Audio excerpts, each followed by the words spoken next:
જગતમાં માથી મોટો કોઈ યોદ્ધા નથી. પોતાના સંતાન માટે એ કંઈ પણ કરી શકે છે. જરૂર પડે તો એ દુનિયા સામે લડી જાય છે.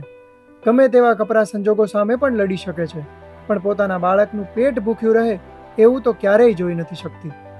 રાજકોટમાં રહેતા રચના સરોટે આ હકીકતની સાબિતી આપી દીધી છે. રચનાબહેન બાઇક પર ફૂડ ડિલિવરી કરીને પેટીયું રળે છે.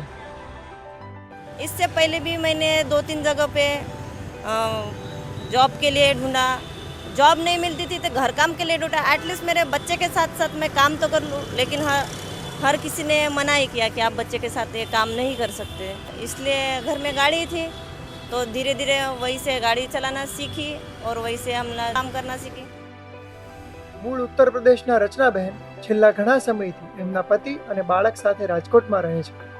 તેઓ 6 વર્ષના ભૂલકાને મોટા કરવાની જવાબદારી તો નિભાવે જ છે, પણ સાથે સાથે ફૂડ ડિલિવરી કરીને એના ભવિષ્ય માટે બચત પણ કરે છે. शुरू में मैं यहाँ पे आई थी तो कुछ नहीं था, जस्ट मैरिड थी। अभी 1-1.5 साल हो गया तो अभी बच्चा भी है, तो अभी जो घर चलाने के लिए एक के भरोसे हम लोग रह नहीं सकते, इसीलिए मैंने काम चालू किया। एक तो मेन बात मुझे समझ में नहीं आता था कि किस दिशा में जाना है, मतलब मैप का इतना इशू था।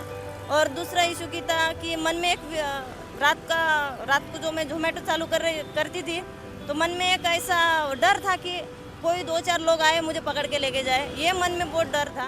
રસ્તો નહીં જડે તો રસ્તો કરી જવાના, થોડા અમે મૂંઝાઈ મનમાં મરી જવાના.